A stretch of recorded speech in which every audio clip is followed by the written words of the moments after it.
Hey, hey, hey. Hi, everybody. Welcome back to Focus on You with Phil and Oscar. And we have two great guests on today. We have our apostle, Lucian Rojas, and William Bermudez, right? Bermudez. Correct. And we're going to be talking about investing. My topic for today is investing is for everybody, right? And everyone can learn how to invest. And so we're gonna first introduce our guest, Oscar. First, of course, everyone knows Oscar, he's my running mate, 2024. Wingman. Yeah, you've been seeing us for about a year now, and we're here to give you information that's going to empower you to the next level of your life. But we want our guest to introduce himself. Apostle Rojas, please introduce yourself, and then we'll go get into it. Well, I am Apostle Rojas, but also I have a YouTube channel entitled Financial Empowerment with Brother Ro. And I didn't want to bring it, of course, as a religious program. It's a more of an empowering program. And I believe I'm spiritual and I believe in godly principles. And so investing, I think it was Albert Einstein who says that it's the most powerful force in the universe. That's with compound interest. And Warren Buffett says the greatest investment one can make is to invest in themselves. So I think personal development is pivotal. And so what happened with me, I started investing in the individual stock market last year in the month of March 2020, when the pandemic hit and the market lost 30%. And from ever since, I set a goal to reach 100,000 within the year, and I did that in January.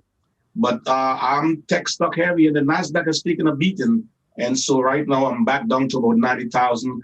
But the market fluctuates, it's volatile, but in the long run, it's going to go up because for the past 100 years, the market has been up an average of 10%. So that's what we do, and yeah. Go ahead, Will. I am sharing the journey with Apostle Rojas. I started my YouTube channel a little earlier than he did in June of last year, 2020. I have been investing for about 30 years now, and I run a little bit of money in a small hedge fund that I have for family and friends. And I also wrote a book available in Amazon, so I'm a published author. It's Saving for Retirement Made Easy. I tried to synthesize the most important things you need to do in order to invest successfully for your retirement. And I'm also the chair of the investment committee of a nonprofit in Puerto Rico that has an endowment fund. And I also sit on the board of the 1165E plan, which is the 401k for not-for-profits. So we are talking about giving sound advice to people in YouTube about investing.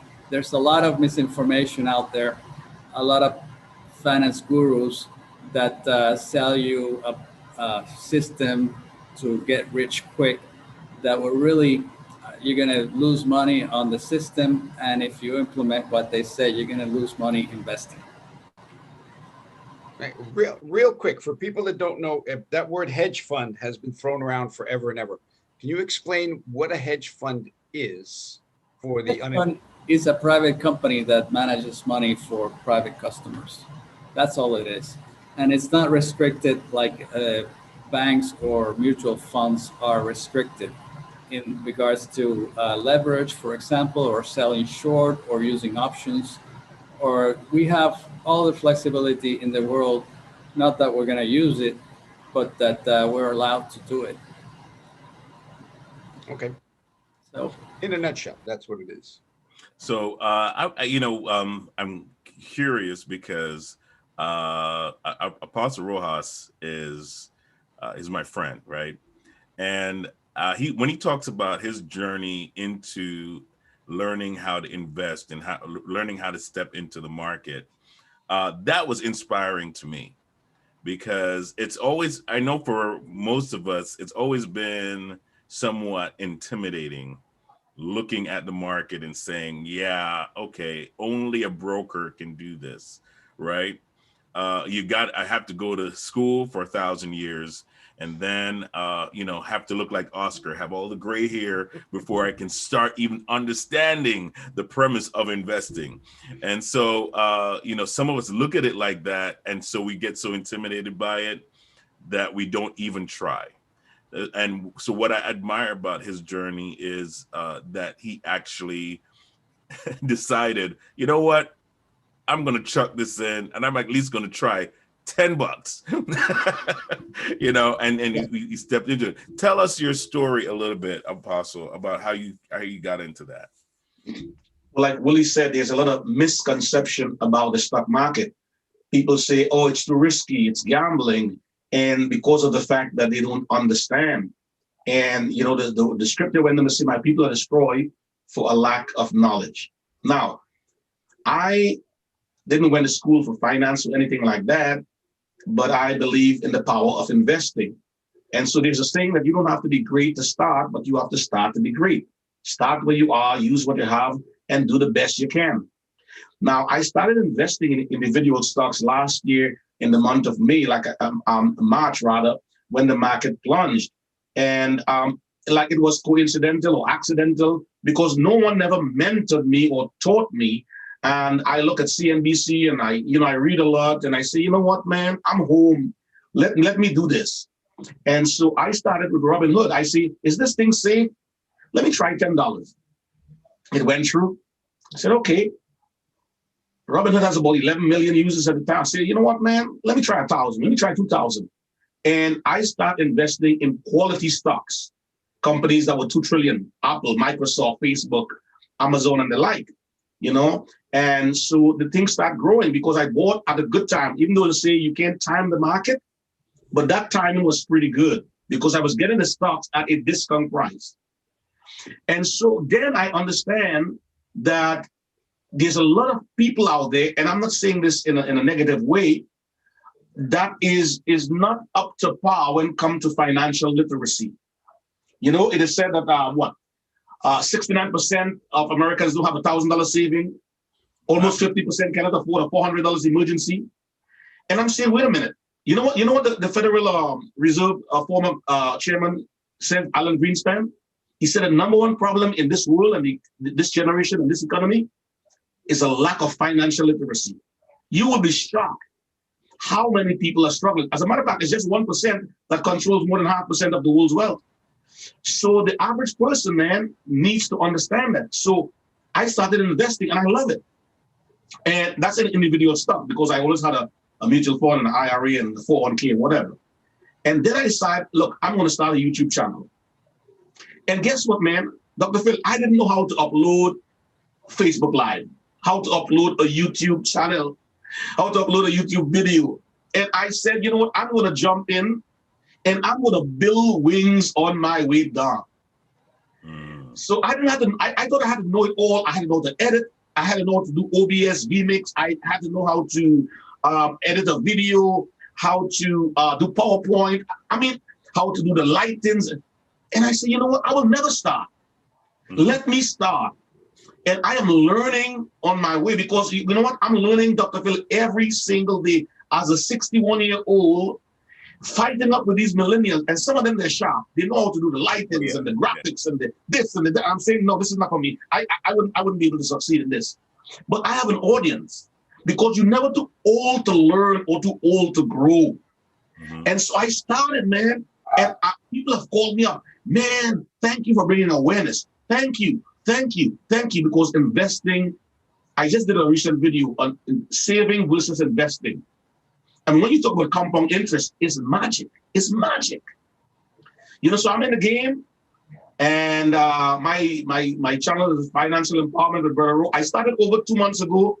I have 292 subscribers as I speak. Help me get to 300 by smashing that subscribe button and hitting the like. Thank you. Awesome. That again, that is like every time I hear it, I get inspired, man. And so Will, tell us a little bit about how you got involved in doing this? Well, I started the YouTube channel in June of last year. I wanted to give back uh, something based on everything that I had learned about investing. And I was disappointed about seeing all these YouTube channels that, you know, really were not serving the people by telling them essentially lies just to get a like, so that people thought that believed that they would be experts and so that they would trust them enough to buy their course or whatever. And so I decided to embark on this journey, and then I saw Apostle Rojas with his own channel, who was on my same wavelength about being transparent and honest about investing, and really just was terrific. Uh, you know, very impressed with his performance because he outdid the S&P 500 index last year, something that many professional managers cannot do. But Apostle Rojas has that feather in his cap. And so I started investing, like I said, 30 years ago, and I made a lot of mistakes, and I learned from them. And little by little, I started discarding what doesn't work, and I started reading and learning what does. And like Apostle Rojas says, I'm learning today, even every day, and I am growing. So I'm happy to be here. Awesome, awesome. So Oscar, ask that question you asked earlier, because I think that's a very Well, interesting question. we we had before the show started, we were talking back and forth, and I asked a bunch of questions. Um, One was, we're talking about markets and timing the markets, and I asked about what it's going to look like, because people are predicting, everybody's going to predict whatever benefits them. But they're predicting a correction because of the supply chain problems and hyperinflation and everything just coming to a head right now. As you said, also with the Feds just putting the money printing machine out the window and just turning it on and letting money print forever. So all those factors together, how do you see the market correcting and then rebounding from that with everything that's going on? Well, the one thing that I have learned is that in the short term, nobody knows what's going to happen. What's going to happen tomorrow? What's going to happen next month, next year? The market could go up or it could go down. Um, the important thing to know is that the stocks as a group, um, such as you might find in an index, such as the S&P 500, which groups the 500 largest companies in the United States and the world for that matter, they're likely to grow in the long term with the growth of the economy. In the short term, anybody's guess is what's going to happen. The good news is that for you to be able to invest successfully, you don't need to predict the short term. Short term movements are irrelevant. The relevancy is saving every month, investing in an index, and holding for a long time to give an opportunity for your money to compound. And speaking of compound, I was looking while you guys were talking. See if I get this up right on the. Here we go. Einstein says compound interest is the eighth wonder of the world. He who understands it earns it. He who doesn't pays it. And that was what Brother Rojas was talking about earlier with using the compound interest to your benefit. Certainly. You It know, does. as we're talking about that, I know Apostle Rojas loves to talk about the scriptural references to investing for all those believers out there, Christian believers, that doubt that investing is scriptural and that it's something that they should do or could do. You know, they're associated with gambling and all these other things. But I remember that Will explained something like that as well. I'm going to throw that question to the both of you, Apostle first. You know, how do you confront that sort of thinking? Well, I usually talk about an account or a story in the Bible Mhm. that Jesus, the Christ himself, spoke about. And even though it was written over 2,000 years ago, I tell people, you could have pulled that from the Wall Street Journal or from a blog from Yahoo Finance. Hear what he says, powerful and profound. It was a parable. It's a story that depicts or illustrates a moral truth. And here what he said. He says, this master or this boss or whatever, manager, CEO, we want to call it in today's term, had servants, 3 servants. And he was about to take a journey and he entrusted them with money. We use it as talent. One version said it was 5 bags of silver. He gave one 5 bags of silver, the other 2 bags of silver, and the other 1. And he said he gave it to them according to their ability or according to their potential. And so the time of reckoning came, or the time of accountability came when he came back. The guy with the 5 invested and gained 5 more. This is Jesus, the Christ, speaking now. And the one with the 2 invested it, gained 2 more. That was 100% on their return. The guy with the 1 dug a hole in the ground and hid it. And the reason why he said he did it, number 1, he said he was afraid. And I believe number 2, he did not know. But the guys who invested, when the Lord returned, he commended them, he complimented them, he celebrated them, he elevated them, he promoted them. So that's the power of investing. That's the power of investing. So the guy with the 1, he dug a hole. Now, digging a hole was very hard. That's manual physical labor. So in other words, he did not work smart, he worked hard. And the reason why he did not invest, he was afraid. That's the same thing. Will people say, oh, the stock market is too risky. I don't know what stocks to buy. And so what happened? The 1% dominated. The Warren Buffetts of the world reaped a windfall because the average person will work 3 jobs, exchange hours for dollars, time for money, and they refuse to invest. There is something called passive income, active income. Listen, investment is the most, and especially when it's compound. Oh, it can work magic. So to those who think this is not a scriptural, spiritual, or biblical, they have missed it by a long shot. Even the Christ told Peter, go in the ocean, throw your hook in the ocean, catch a fish, open the mouth, piece of coin, pay taxes to Caesar. I mean, that's still today. You know, could tie it into the day. So sometimes we see the Bible as something far and foreign, that God is in a distant galaxy. But this lifestyle is very practical. It can be applied to our day-to-day life. You know what I mean? You know what Jesus told Peter? He was fishing in the shallow. He said, launch out in the deep and let down your net for a draw. It was more riskier. Yes. Hey, listen, when I get up every day and I go outside, it's a risk. When I get on a plane, it's a risk. The people in Boulder, Colorado, they went to the grocery store. They never came out. I mean, seriously. So you can't live life under a rock.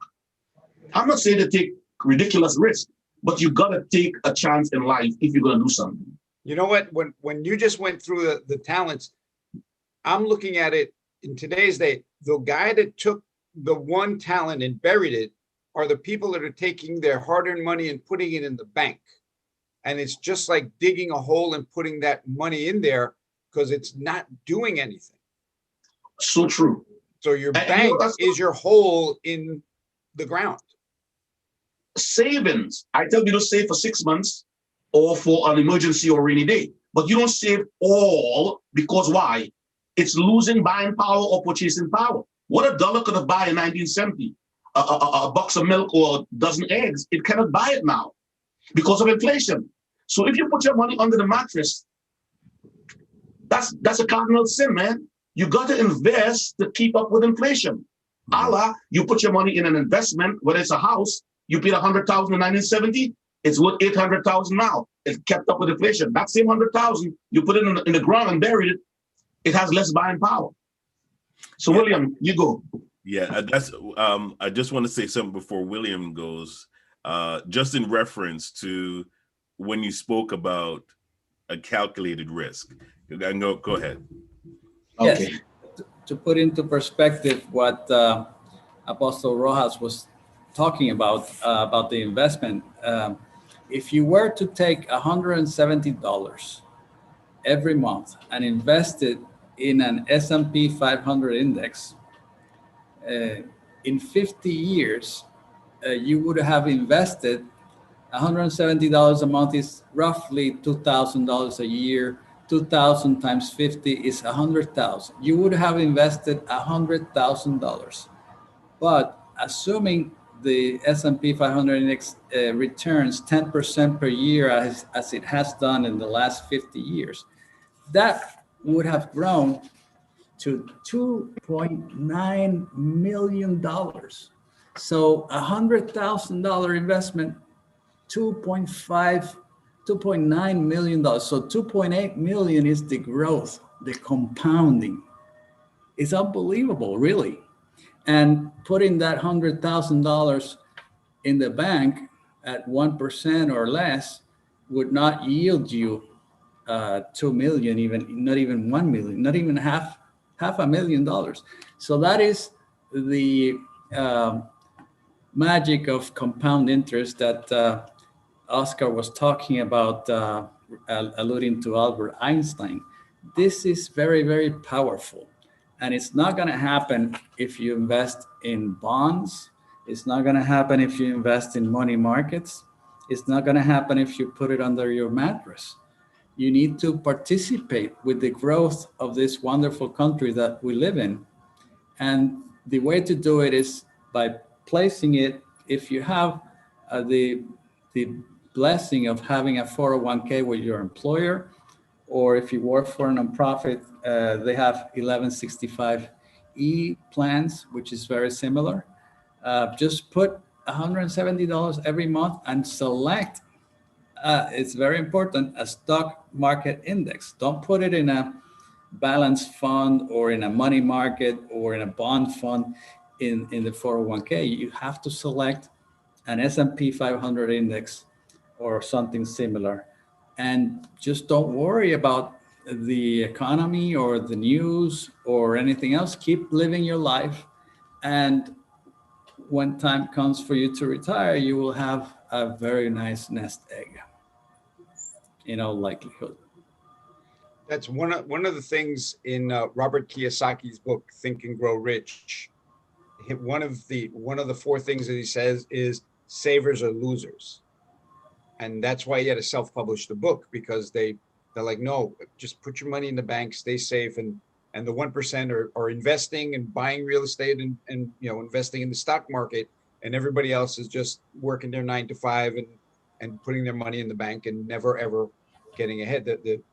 As Brother Rojas says earlier, the amount of financial illiteracy in this country is incredible. In the greatest country where you can come from anywhere, and people are doing it today. They're risking their lives to cross a border to come here for the opportunity to better themselves.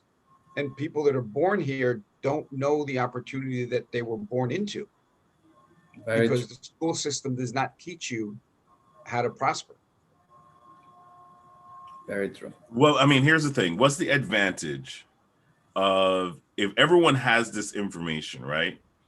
What's the advantage of to the creditors and to the people who are actually using it and applying it, right? I can make more as a bank.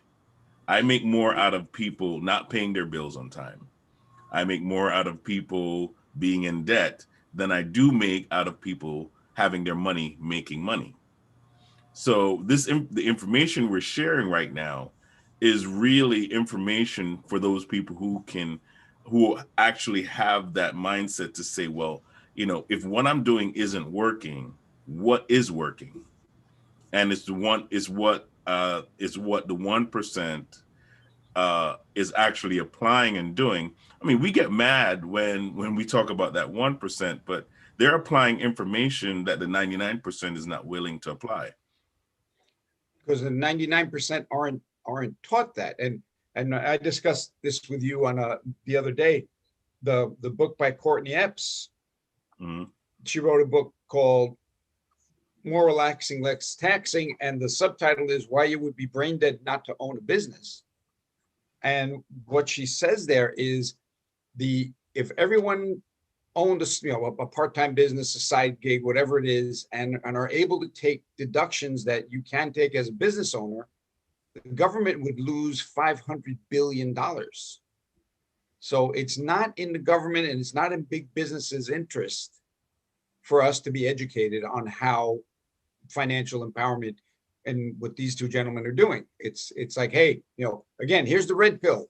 This is what you need to do Mhm. to override the programming you got as a kid in the institution of schools, which I forget who says is just, it's a factory for workers.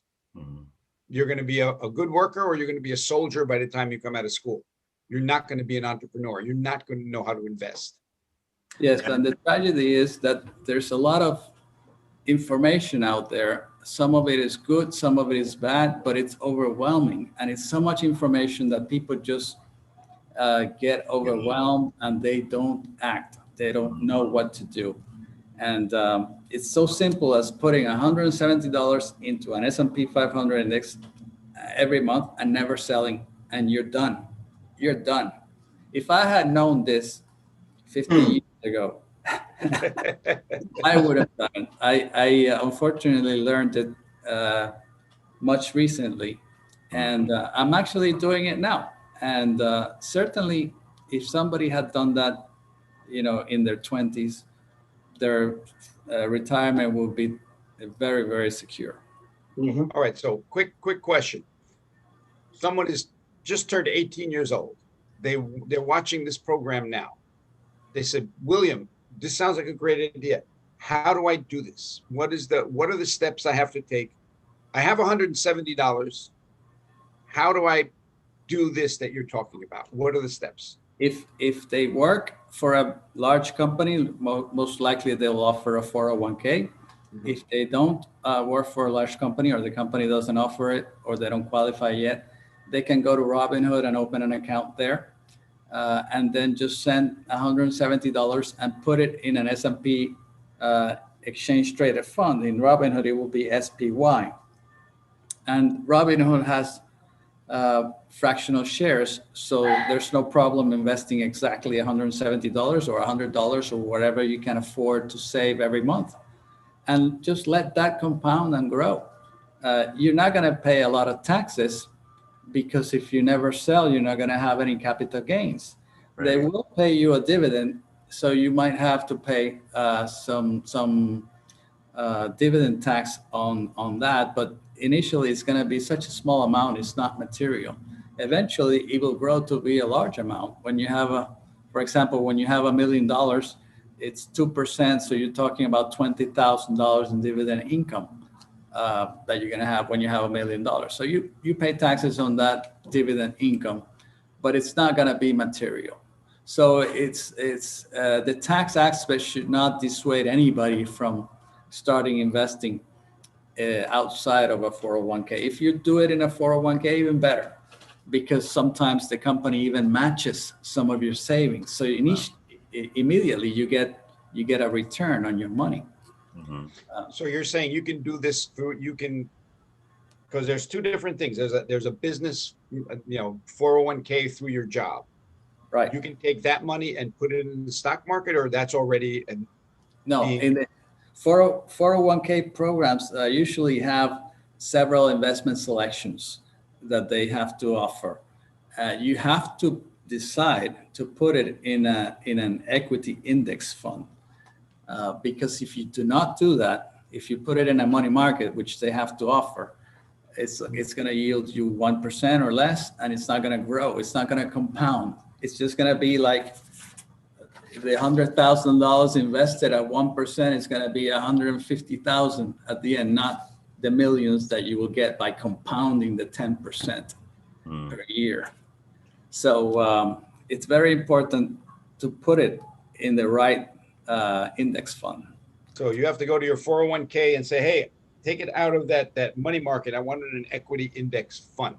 Definitely. And forget about target maturity funds or bond funds or balance funds. They all have very high fees, and they have bonds, so they arrest your performance. The Just 1 or 2 percentage points less cuts about half of your return in the long run. It's really amazing how 1% Oh more yeah. compounds even more faster. Tony Robbins wrote a book recently, Money Mastering the Game, and he goes through that also. He says you get a 401k thinking that that's what you're going to use for retirement, where that was supposed to be a supplement to your pension. Now nobody has pensions. You have a 401k, but the fees associated with 401ks is these little tiny fees that just eat away your what you think is your retirement, and you're just giving that away to somebody else who's managing your money. What you guys are saying is stop letting other people manage your money. Become educated on how to manage your own money. Right. Right. Stop paying people to make, because they can make mistakes with your money. It's like, oh, sorry, we made a mistake. That's very true. Very true. And Now, the go ahead. fees cut into your return. Mhm. Just 1% fees per year on your money is terrible. It cuts your return by almost half. Yep. Now, the other question before we go, because we only have a few more minutes left. So let's talk about something that I've heard you guys talk about before. As you can tell, I've listened to these guys.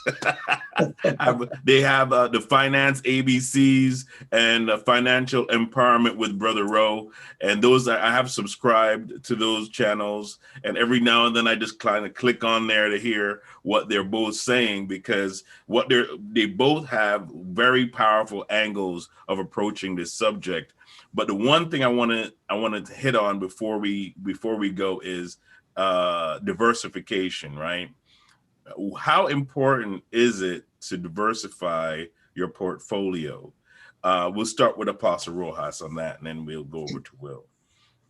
Well, I want to say that I've learned from Will, because as a young investor, I was zealous, and like all investors make mistakes. Even the Oracle of Omaha, he sold his airline stocks in the pandemic, and now they are higher than what he sold it for. But nobody could ever guess the market right 100 times. Every real analyst or pundit or whatever, they say they made mistakes in the journey. So I was heavily invested in individual stocks, and from Willie, I learned now I'm doing a recurring investment in the S&P, which is the SPY, and the SPY, and the QQQ, which is in the NASDAQ. So I say diversifying is like this. The book of Ecclesiastes, chapter 11, verse 2 says, invest in different places, for you never know when trouble will come. Now, I equated to this, Dr. Phil. If you have 100 eggs and they're all in one basket, and that basket would have fallen, all those eggs can be crushed. If you take that 100 eggs and you put them in 10 baskets, 10 eggs each, one of the baskets fall, you still have 9 baskets with 90 eggs. Wow. You still have 8 baskets if 2 of the baskets falls. So there's the old adage, don't put all your eggs in one basket. And I think that's what diversifying does. It protects you in case one company goes south, the others can carry it. Yeah. That is very true. Diversifying reduces the risk that any one company that you invest in goes out of business, which is possible, and it happens. So by having an S&P 500 index, for example, you have 500 of the largest and most productive companies in the country. So if one of them starts having trouble, it will be reduced in size, and eventually another one which is growing, will replace it in the index, because the index will keep 500 of them. And so they discard the losers and they incorporate the winners. For example, the S&P has been around for many, many years, even before Microsoft was founded, or Google or Apple. And all these companies eventually became part of the S&P 500 index when they grew to the right size. And so by having an index, you already have all the diversification you will possibly need, and you will participate with the growth of the economy. Wow, that's awesome. That is awesome. I'm going to jump on. I'm getting off here now. I'm going to go open up that SPY account. I'll see you guys later. Yeah, I'm out of here. So listen, we have to have you guys back. We have to have you guys back because this is like vital information. Just started. Let's do. Yeah, we just started. Yeah, exactly. Yeah. So let's do something. Let's do this again next week because we want to really kind of dive in a little bit more. And right now, I think we just, you go surfing and you just kind of like launch, you just launched out to catch the wave, right? Mm-hmm. So we want to talk about this a little bit more. Please go ahead and visit their channel. You have it up on the screen? On YouTube. No, I don't. I don't have it up on the screen yet. Financial empowerment. Yeah, with Brother Rowe. Yes. Subscribe, hit the like, and leave a comment in the comment section. Do the same for Finance ABC. Yes, Finance ABC. The links are in the chat. On Facebook, so you can click their links over there as well. And any chance you guys will be doing a show together? Oh yeah, that is definitely going to happen. Yeah, Yeah, that's it'll be the next Phil and Oscar show. Yeah.